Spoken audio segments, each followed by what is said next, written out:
Programme news watch में नाज़रीन एक बार फिर आपको खुशामदीद कहते हैं। ब्रेक से पहले हम आपको बता रहे थे कि वज़ीर आज़म यूसुफ रज़ा गिलानी ने कुछ अहम फैसले कर लिए हैं और कुछ अहम फैसले वो करने जा रहे हैं। आला तरीन हुकूमती ज़राए से हमें मालूम हुआ है कि वो एक्शन लेने वाले हैं उन लोगों के खिलाफ जो उनकी गुड गवर्नेंस के लिए मसाइल पैदा कर रहे हैं और जो उनके नाक तले हो रहा है, अब वो ऐसा नहीं होने दे रहे। क्या कुछ हो सकता है और क्या अहम फैसले होने वाले हैं और कितनी संजीदा है हुकूमत गुड गवर्नेंस के लिए, और जो मिनिस्ट्री ऑफ इंफॉर्मेशन के हवाले से एतराज़ात उठाए गए हैं और जो हम तक इत्तलात पहुंची हैं, इसी हवाले से हम बात करेंगे। और इसके लिए मैं ज्वाइन किया है टेलीफोन लाइन पर वफाकी वज़ीर इत्तलात और नशरियात जनाब कमर ज़मान कायरा ने। बहुत बहुत शुक्रिया कायरा साहब। सबसे पहले तो ये फरमाइएगा कि अब ये जो फैसला हो चुका है और हम तक ये इत्तलात पहुंची हैं कि वज़ीर आज़म कुछ अहम फैसले करने वाले हैं, आप बताइए कि कितनी संजीदा है हुकूमत गुड गवर्नेंस के मामले पे? हुकूमत हमेशा से गुड गवर्नेंस के लिए संजीदा है। हमने आज तक पाकिस्तान के जितने मसाइल हल किए हैं या करने के लिए बेस लाइन फराहम की है, वो संजीदगी की ही अलामत है।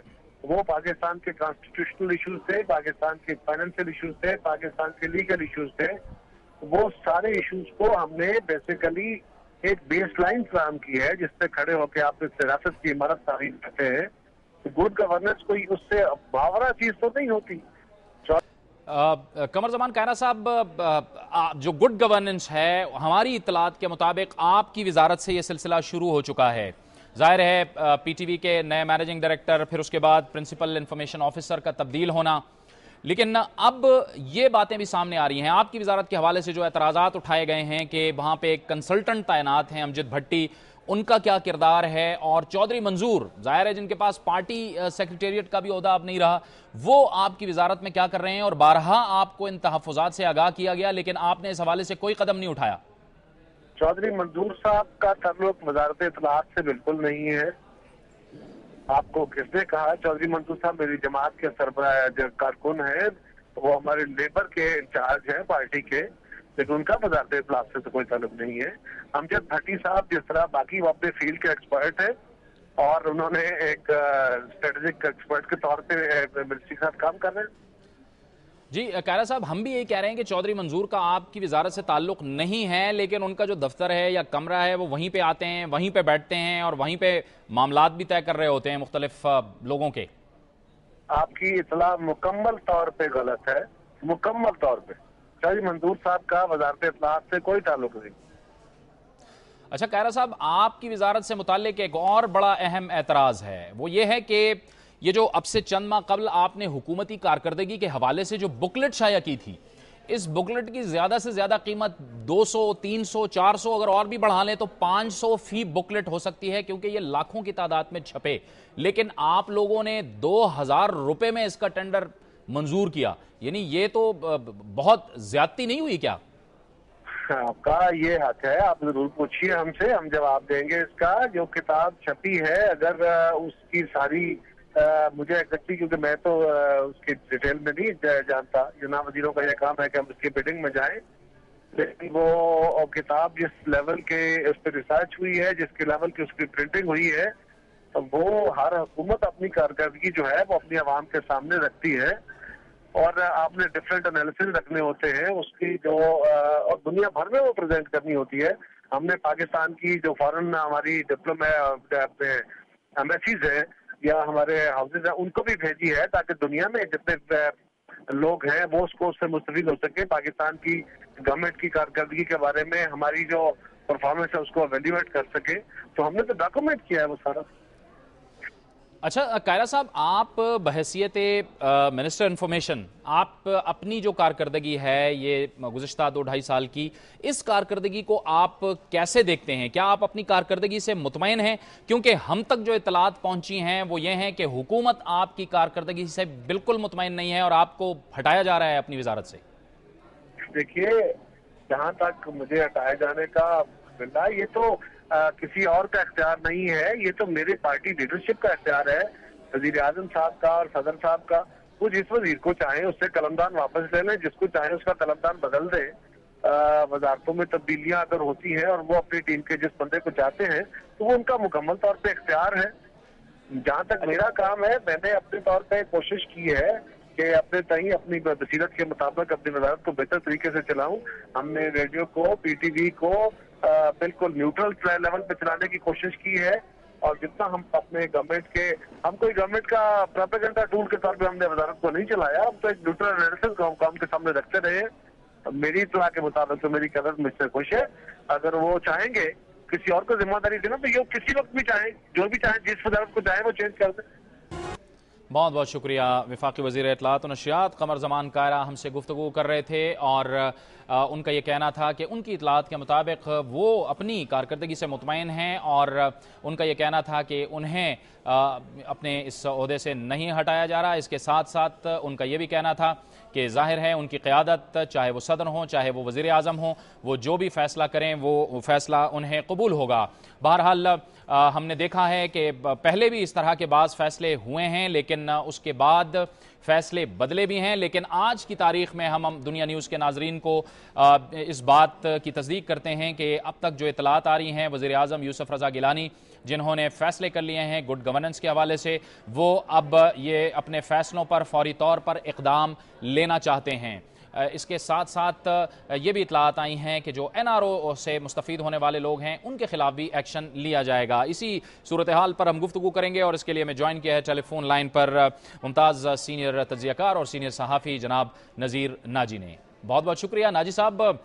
ये सूरत हाल आप देख रहे हैं कि इत्तलात ये आ रही हैं और हम तक ये इत्तलात पहुंची हैं कि वज़ीर आज़म अब कुछ अहम फ़ैसले लेने वाले हैं।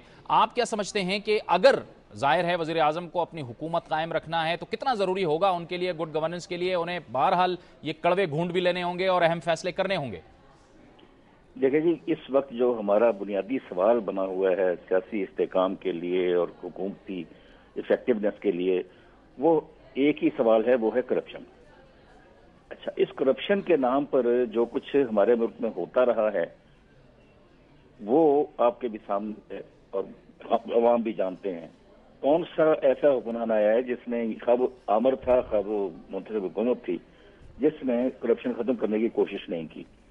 लेकिन हमारी जो अप्रोच है वो साइंटिफिक तरीकाकार के बिल्कुल खिलाफ है। करप्शन खत्म करने का कोई सर्जिकल तरीका नहीं होता कि आप एक जगह हाथ डालें और कह दें कि इनको मैं हटा दूं, इन बंदों को हटा दूं तो करप्शन खत्म हो जाएगी। करप्शन एक सिस्टम है।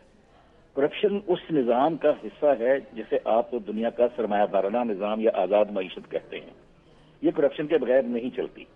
मैं बार बार एक बात कहता भी हूं और लिखता भी हूं, और वो ये है कि करप्शन को कंट्रोल करना पड़ता है। खत्म दुनिया की कोई ताकत नहीं कर सकती इस निज़ाम के अंदर रहते हुए, क्योंकि इस निज़ाम के अंदर करप्शन जो है वो मोबिलाइजेशन का काम करती है। लेकिन उसको अगर हद से बढ़ा दिया जाए तो वो खराब भी कर देती है सारी मशीनरी को। तो जितने लोगों ने ये कोशिशें की हैं वो सिस्टम को समझे बगैर की हैं। करप्शन उस वक्त तक कोई भी हुकूमत, कोई भी मुआशरा, कोई भी ताकत खत्म नहीं कर सकती जब तक अवाम इसके खात्मे के लिए आमादा, तैयार और मुआवन ना हो। सारे 16 करोड़ के 16 करोड़ अवाम मिलकर ये तय करें कि हमें करप्शन खत्म करना है और हमारे मुआशरे में करप्शन की गुंजाइश नहीं है वरना हम डूब जाएंगे, तो करप्शन खत्म हो सकती है। उसका तरीकाकार मेरे जहन में जो आता है वो ये है कि पहले तो तमाम सियासी जमातें मिलकर कोई फार्मूला बनाएं जिसके तहत वो बिला इम्तियाज करप्शन के खात्मे पर इत्तेफाक राय करें और उसके बाद अहद करें कि उनमें से कोई मुअस्सर आदमी, कोई MNA, कोई काउंसलर, कोई जमात का अहदेदार किसी करप्ट आदमी की सिफारिश के लिए नहीं जाएगा और किसी को तहफ़्फ़ुज़ नहीं देगा। उसके बाद तमाम इदारे भी अहद करें। मसलन आपकी सुप्रीम कोर्ट ने यह अहद किया है कि वो आइंदा किसी आमर को तहफ़्फ़ुज़ नहीं देगी।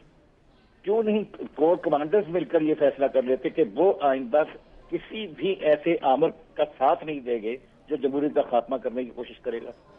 इसी तरह से मिलते मिलते जब आप पूरे मुआशरे को मुनज़्ज़म कर लेंगे करप्शन के खिलाफ, उसके बाद एक सिस्टम के तहत होना चाहिए, तो फिर तो करप्शन खत्म हो सकती है। लेकिन अगर याहिया खान ने 1300 अफसर निकाल दिए तो करप्शन खत्म होगी क्या? अयूब खान ने आते ही सैकड़ों निकाले थे तो करप्शन खत्म हो गई क्या? नवाज शरीफ ने नैब बनाकर सैकड़ों मुकदमे बना दिए थे, क्या करप्शन खत्म हो गई थी? मुशर्रफ ने आते ही सैकड़ों मुकदमे बनाए, नैब के तहत लोगों को पकड़ा, जेलों में डाला, उसके बाद सौदेबाजी करके उनको बाहर ले आया, करप्शन तो खत्म ना हुई। तो आज भी अगर आप वजीर निकाल देंगे, बंदे निकाल देंगे, अफसर निकाल देंगे, क्योंकि अब जो NRO वाले उनको निकाल दो। ये वही तरीके हैं कि बंदे निकाल दो, अपने मुखालफिन को निकाल दो اور اپنے کرمچاریوں کو تحفظ دے دو. اچھا ناجی صاحب آپ نے جیسے فرمایا، آپ نے بڑا درست فرمایا کہ ہمیں اس کی بنیادوں تک جانا ہوگا. آپ یہ فرمائیے گا کہ عوام تو ظاہر تیار ہیں، عوام تو دیکھیں وہ تو بیچارے پریشان ہیں، ووٹ دیتے ہیں، حکومتیں بن جاتی ہیں، معاملات وہیں کے وہیں چلتے ہیں، عوام بیچارے وہیں کے وہیں رہ جاتے ہیں. آپ کیا خیال کرتے ہیں کہ اب کچھ سبق ہماری سیاسی جماعتوں نے سیکھا ہے کہ وہ اپنا کوئی اصلاح احوال کریں؟ یعنی ظاہر ہے ذمہ داری تو حکمرانوں پہ ہی آئے گی، سیاسی جماعتوں پہ آئے گی. بالکل آپ کی جی، میں یہی تو عرض کر رہا ہوں کہ ہمارے کرپٹ اور تمہارے کرپٹ کا جب تک سلسلہ رہے گا کہ ہم آپ کے کرپٹ کو پکڑیں گے، اپنے کرپٹ کو نہیں پکڑیں گے، تو وہ تو پھر نہیں ہو سکتا. یہ تو کرپشن کو ختم کرنے کا طریقہ نہیں ہے نا، یہ تو خود کرپشن ہے. یہ جو رویہ ہے، یہ رجحان جو ہے، تو اس کے لیے سسٹمیٹک چینج آنا چاہیے. اور سسٹم کو چینج کرنے کے لیے سارے عوام کی اور سارے پاور پلیئرز کی اور سارے اسٹیک ہولڈرز کی ایک نیت چاہیے، کنسنسس چاہیے. اور پھر اس کے بعد جو بھی وہ عہد کریں، جو بھی منصوبہ بنائیں، اس پر عمل درآمد کے لیے خلوص چاہیے.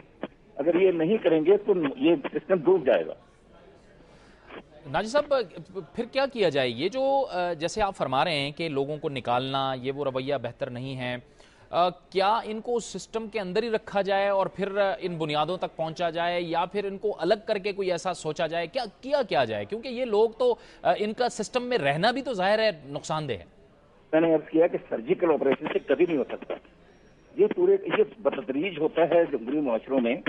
اب جو انڈیا میں کرپشن ہے جی، لیکن آپ کو معلوم ہے کہ اس کرپشن کے باوجود ترقی بھی ہو رہی ہے، ان کی معیشت بھی تربیت پکڑ رہی ہے، ان کے ہاں جو ہے عوام کی بہتری کی صورتحال بھی پیدا ہو رہی ہے، اور بطور ملک اور بطور قوم وہ ایک طاقت بھی بڑھتے جا رہے ہیں. تو اس کا مطلب یہ نہیں کہ انہوں نے کرپشن ختم کر لی ہے، انہوں نے کرپشن کو کنٹرول کر لیا، ایک حد کے اندر کر لیا. اسی طرح آپ کو کرنا پڑے گا کہ آپ کے ادارے مضبوط ہو جائیں. جیسے ان کے سی بی آر تم نے کیا ہے کہ ادارہ، اس کے نام سے سب ڈرتے ہیں کیونکہ وہ بلا امتیاز احتساب کرتے ہیں. ہمارے ہاں یہ سلسلہ نہیں ہے. ہمارے ہاں این آر او کیا لغویت ہے؟ آپ تمام کرپٹ لوگوں کو کیوں نہیں پکڑتے؟ بہت بہت شکریہ. نذیر ناجی سینئر تجزیہ کار ہم سے گفتگو کر رہے تھے، اور ان کا یہ کہنا تھا کہ سرجیکل آپریشن سے کرپشن کے مسائل حل نہیں ہوتے، بلکہ اس کے لیے بنیادوں تک جانا ہوگا اور بہت ظاہر ہے کہ ڈیپ سوچنا ہوگا اور کوئی اہم فیصلہ کرنا ہوگا. اس کے ساتھ ساتھ سیاسی جماعتوں کو بھی اس میں شامل ہونا پڑے گا، اور سیاسی جماعتوں کو اس کے لیے ہر صورت میں تیار ہونا پڑے گا، کیونکہ ظاہر ہے عوام سیاسی جماعتوں کو، اپنے ارکان کو ووٹ دے کر اسمبلیوں تک پہنچاتے ہیں اور پھر ان سے توقع لگائے رکھتے ہیں کہ وہ کرپشن نہ کریں اور ان تک جو اصل ظاہر ہے کہ جمہوریت کے پھل ہیں، جمہوریت کے فوائد ہیں، ان تک پہنچائیں. لیکن ایسا نہیں ہوتا اور عوام مایوس ہو جاتے ہیں. اب یہ اطلاعات آ رہی ہیں کہ حکومتی سطح پر یہ فیصلہ کر لیا گیا ہے کہ گڈ گورننس کے لیے کچھ تلخ فیصلے بھی لینا پڑیں گے. یہ تھا ہمارا آج کا پروگرام. کل انشاءاللہ پروگرام نیوز واچ میں آپ سے دوبارہ ملاقات ہوگی. جاوید اقبال کو اجازت دیجیے. اللہ حافظ.